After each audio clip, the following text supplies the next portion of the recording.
Welcome to Awaken Within. I'm your host, Skylar Shelton. Our in-studio guest is Rachel Kirkland, known online for her spiritual practice as the Modern Shaman. Education, I believe. Yeah, I do. Has that played a role? Like, is there anything that had to be like unlearned there? Is there's like, I don't want to be so rigid and academic about the way I convey information. Has it benefited you, would you say, in what is your current profession? I think it's benefited me in the way kind of like your sense of healthy skepticism, or what I would just call discernment, using discernment. And because there's a balance, and I think that I offer that balance, which is very accessible to a lot of people. That's not so over in the woo woo, and I can get that way if I'm using my drum and I'm chanting and I'm doing, I'm not all in it. But at the same time, if I can come up with a sense of these steps work for me, let's go through these steps. But again, prefacing it always with honor your own inner wisdom above mine. You know what's best for you above mine. Notice what feels like what I'm saying resonates with you and what doesn't. Drop what doesn't. It's just like spit out the bones. You do find the meat for yourself. So in the type of teaching, I think what really was a carryover is that I've always been a teacher. Like I've always felt like, even as a child, it's like when you play, I'm always playing teacher. I'm always playing. I always felt that desire to teach, but my father has, a lot of that kind of, I'm Cherokee and from his family. And so a lot of that native kind of energy of wisdom and the way that he brought me up, of just like, you don't need the career of a teacher to be a teacher. You're a teacher because you're a teacher. Certainly. That's who you are. And so I always kind of held that. And I think even that perspective is very different than most psychics. Like people tell me all the time, why do you train people to be your competition? I'm like, I don't see that, because I teach psychic development. I teach people how to start their careers in this, or how to, I teach shamanism. I teach all of it that I do. And I give it all. It's not like I'm holding back the recipe. I'm like, it's not, to me, it's just like learning how to read. It's like, what do you want to do with it? What is your own, or teaching someone how to cook. You're going to still pick your own spices and have your own flavors of the way that you do what you do. That's going to really draw people in. And so, yeah, I feel like that to me, like it is important. Like I want people, I don't want to pull away a sense. I don't want to disempower people through this service. And oftentimes people in the spiritual community that have been elevated in some way, like the priest, or that whatever genre you want to look at, through religions or through the ancient community as well. There's always been kind of that elevated perspective, and they disempower those that they're trying to help. If they don't say, you are just as powerful as me. Look at it. You're getting the information. And I try to do that in my sessions, to not be like Rachel the Almighty, let me give you the information I have, but to be inside and say, listen, they're already talking to you. Notice, this is what I'm trying to show people. And I try to educate in that same way, because to me, that's way more important in life, because you can't call on a psychic or a shaman every 5 minutes. It's like, you need to learn to have, the gifts that you do have. And I feel like that sense of personal awareness, personal knowledge, personal wisdom is more important. You very much remind me of the beginning of my philosophical intake of a philosopher named Alan Watts. I love Alan Watts. Oh, yeah. Gotta love him, and his sultry accent, and just him and all of his recording. He's thick. I can just read it. Yeah. Just so well studied. And I was right when I first started doing any kind of public speaking, I spoke a lot about his philosophy.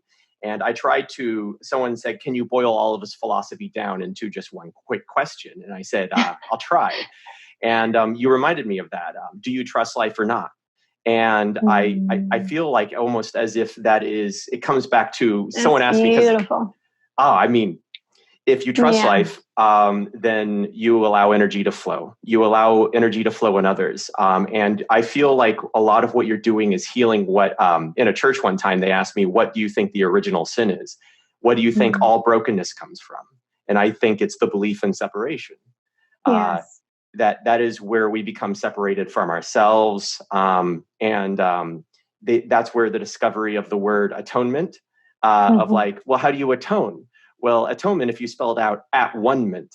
So you bring back together the duality, you bring back together the separation, you heal the idea of separation, the poverty consciousness, and I bring all this up because it flows so well with what you were stating of that you want to empower people. You're not like, no competition, no mine, me. I don't have enough. The world won't bring me money if I train other psychics. Like I need to hoard it. I need to, and then that's so very beautiful to hear that you are open. I mean, I believe that is, tantamount to like your gifts and stuff like this, allowing energy to flow. It's so often people are like, oh, I need to go out and desire something so I can go and get it. And like, I got to go control and make, and it's all more about an allowing, like, oh, it's all trying to come to you. It's like holding two magnets, one that's your desire that you want to have come to you, and then the other that's repelling because you're saying, oh, I want this, but you're really saying, I don't have this. And so poof, there it goes. So I think that's really, really a beautiful thing that you are very willing to you're able to empower everybody. Because I think that's the big healing. That's the healing in the larger system, is to empower as many people as possible to hit that critical mass where all of a sudden, like, this becomes, that's that next evolution on this planet where it's like people are more feeling, they're more intuitive, they're more, empathic. And then they're embracing it. There's more of a flow of energy, less hoarding, separation from each other and them within. And it's absolutely beautiful. I love that you connected that. Sorry to interrupt you. Oh, no. I love that you connected that to that concept of healing, because in the collective or in the individual, because that is so much, I feel like, too, of my perspective of healing, and that the shamanic perspective that is so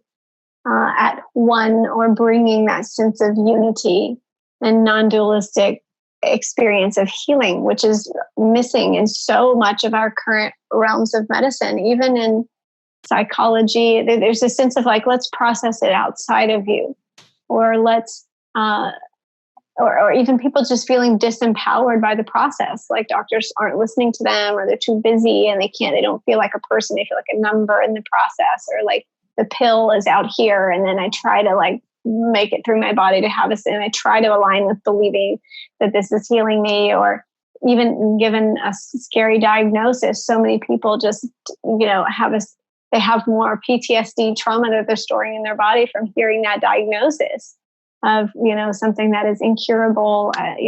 So much of that healing process, I feel like, is coming from basically just bridging the idea of separation, even all the way into every organ in the body, every cell, every molecule, every little bit of our sense of self. And anyways, that's so much a part of the healing experience and coming back into alignment with the body. That's beautiful. With that alignment, with the idea of the magnets, I feel when someone wants, when they desire something enough, a lot of times people, I'm sure you get this all the time, where people are like, well, I desire this tremendously. Of course, you want to desire something without an attachment to the outcome.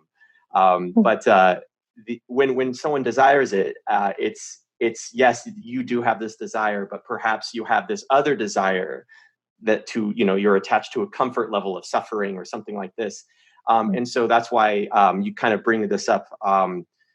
We used to say at one of these churches I used to do speeches with was, healing is thy will be done.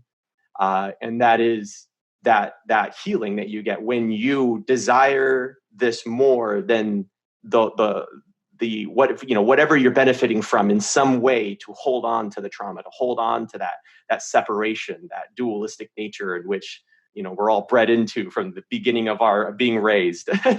Yes. So, but yeah. Yes, awesome. Yes.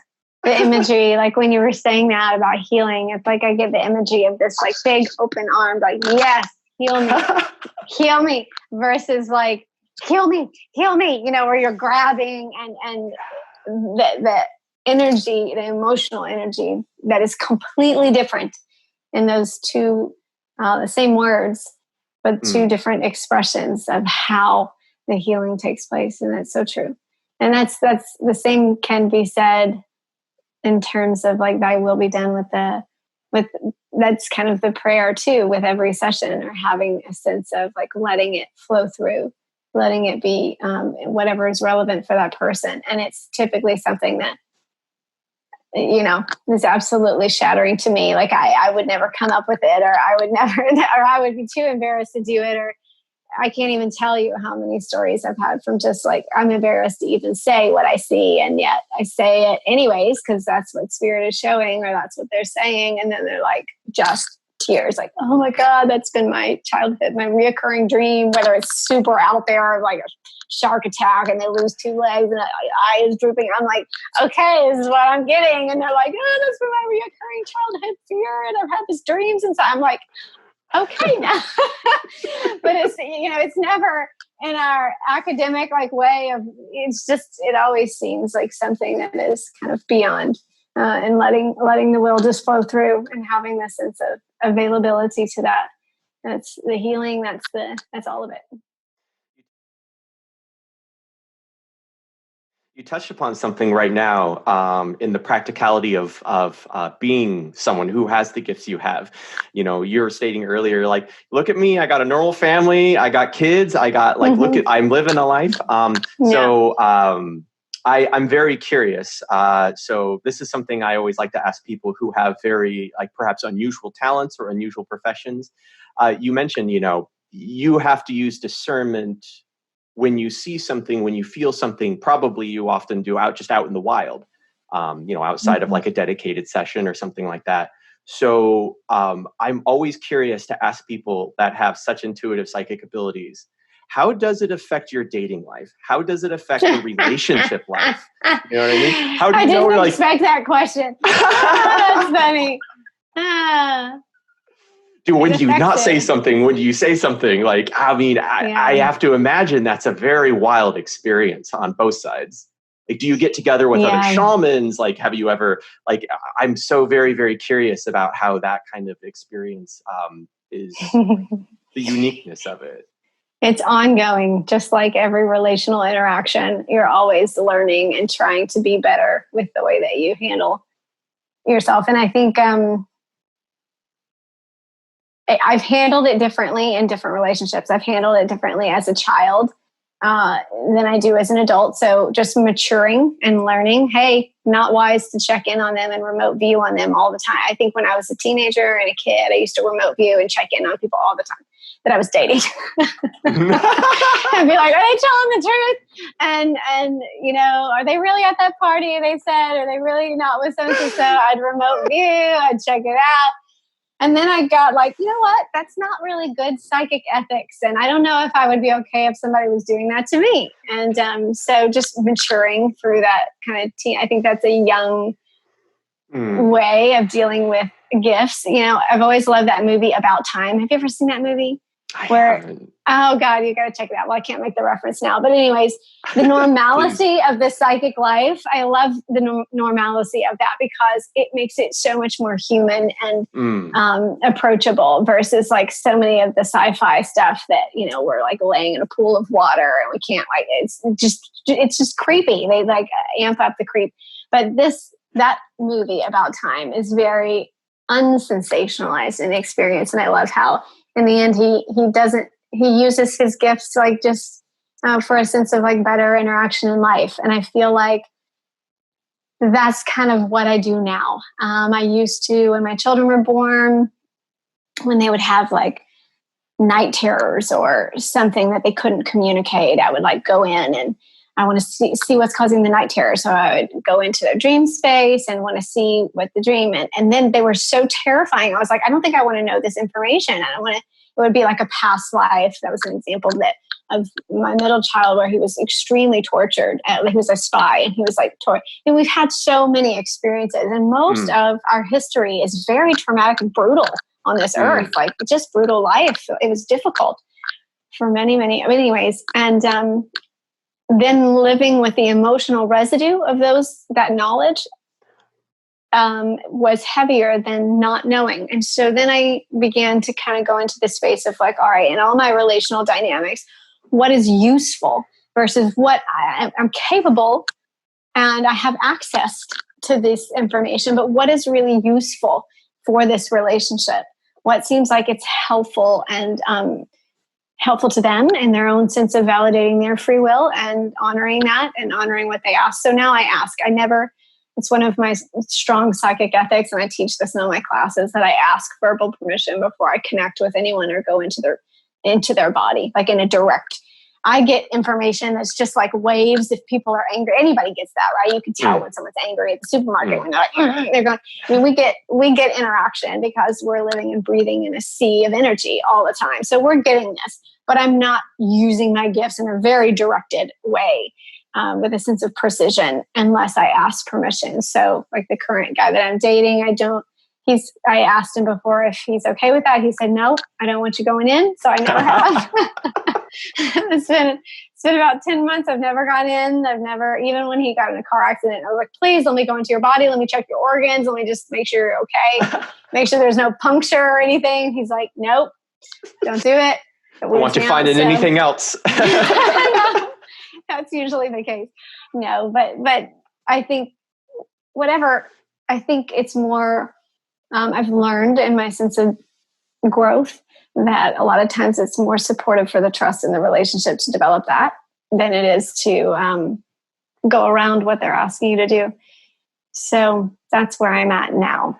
It affects my relationships, but I don't utilize the gifts. When I was younger, I had to have a sense of, I hadn't learned that. So, and I also didn't have a lot of psychic boundaries set up. That was something, it's something that I teach, like Psychic 101. You have to learn how to, if you're extremely gifted and have a lot of connection and are receiving, it can feel like you're going crazy. You need boundaries. You need to have a sense of when I should interact and say something and when I shouldn't. And especially when those things feel really bombarding or like you can't function in the 3D world. And when I was younger, I was like that. When I would get a lot of information, I would get really frustrated with her, just like, why are you showing me all these visions? I would say it to people. You shouldn't do that. You're going to break your arm. You're going to cut your hand. And they just wouldn't listen because I was like a 6-year-old kid.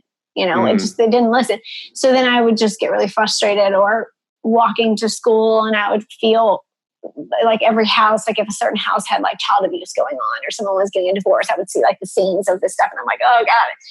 And then I had to get a sense of like, okay, certain boundaries have to be placed in a relational dynamic. So I had to get those set up, and those are pretty firm. So in my relational interactions, I'm very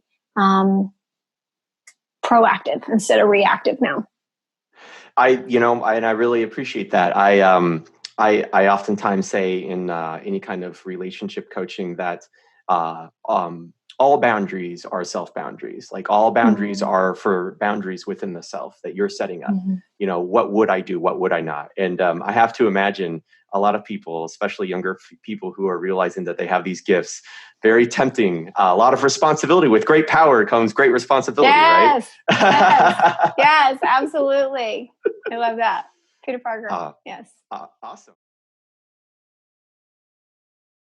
And so I guess when that comes to relationals, I'm very curious, like, do you totally fully believe that anyone can be a psychic, anyone can be a shaman, that these are all latent within us if they're not active, and that we can uncover these gifts within us if we, go through perhaps for many people, like it sounds like what you're saying, as someone who teaches these kinds of things, that they're, depending on the person, different avenues to get to a similar destination. Some people have to unlearn certain things. It's just like I do fully believe that everyone's capable of it. It's like everyone has a form. Everyone has muscles. We have a structure. Now, how we use those, whether we, go to the gym every day and want to look like Arnold Schwarzenegger and have that level of connection with our system, or whether we just want to be a healthy, balanced human and we want to take care of our form. And by this, I'm just meaning our connections. We're spirit before we're body. It's who we are. It's just like quantum mechanics trying to describe something that already is. And we see, it's a new discovery. It's not new. Yeah. We're just languaging it. something that's been happening and it's been present. We're just suddenly getting a sense of, technology that's able to assess it, but it is what it is. That's why there's a sense of it being ancient. This is like the oldest thing because we're more spirit than we are form. We're spirit before we take on this sense of form. So it doesn't matter what your form is like. It doesn't matter what, how you're neurologically wired.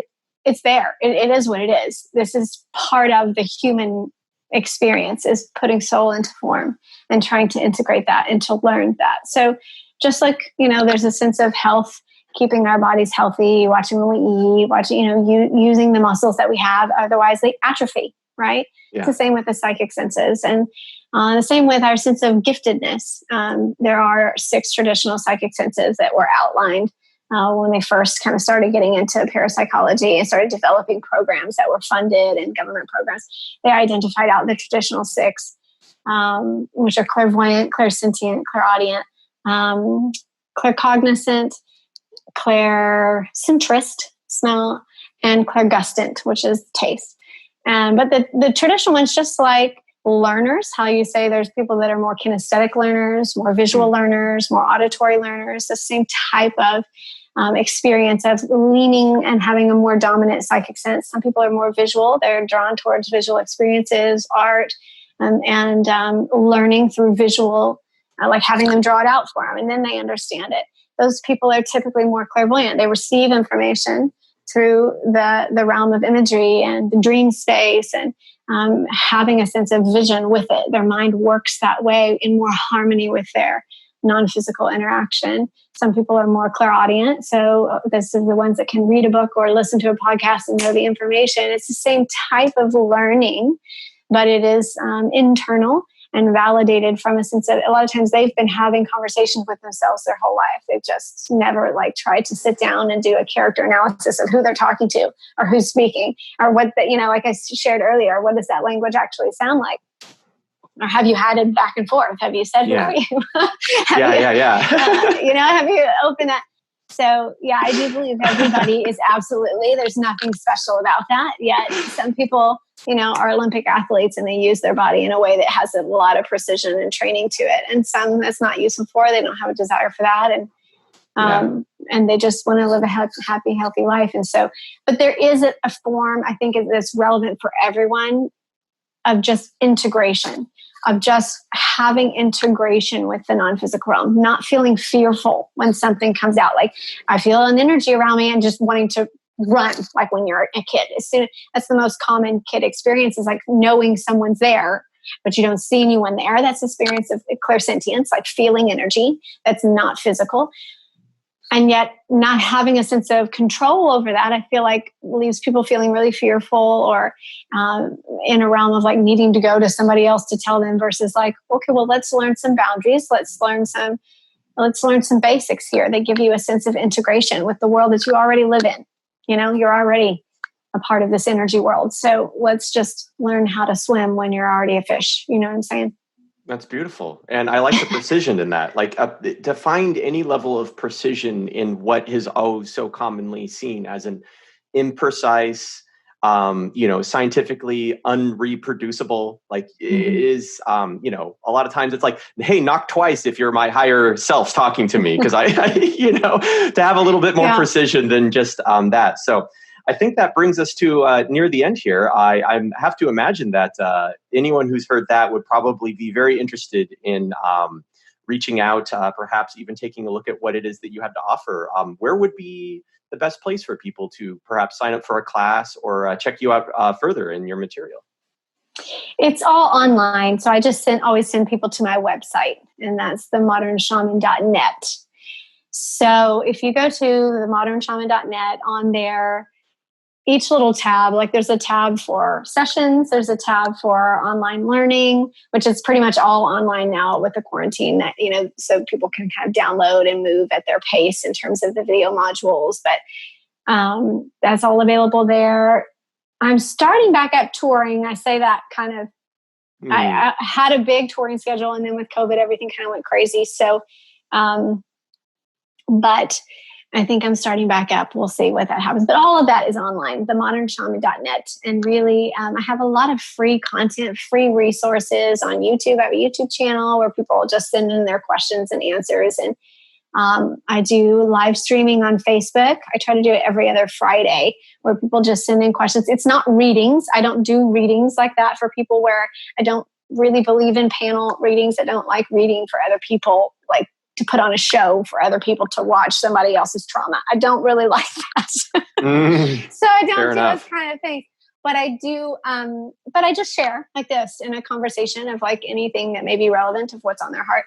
I don't do the deep readings like that, like some psychics do, but that's also open. I have a lot of, like, if people are genuinely interested, seek and you shall find. It's available. I'm open there. And the best way is just the website, themodernshaman.net. Beautifully put. And we'll go ahead and link all those in the description down below. Thank you, Rachel, for joining. Yes, thank you. I loved it. That was a wonderful conversation. It's been an absolute pleasure. Yes, absolutely. Awesome. Until next time. Okay. Bye-bye. Bye-bye.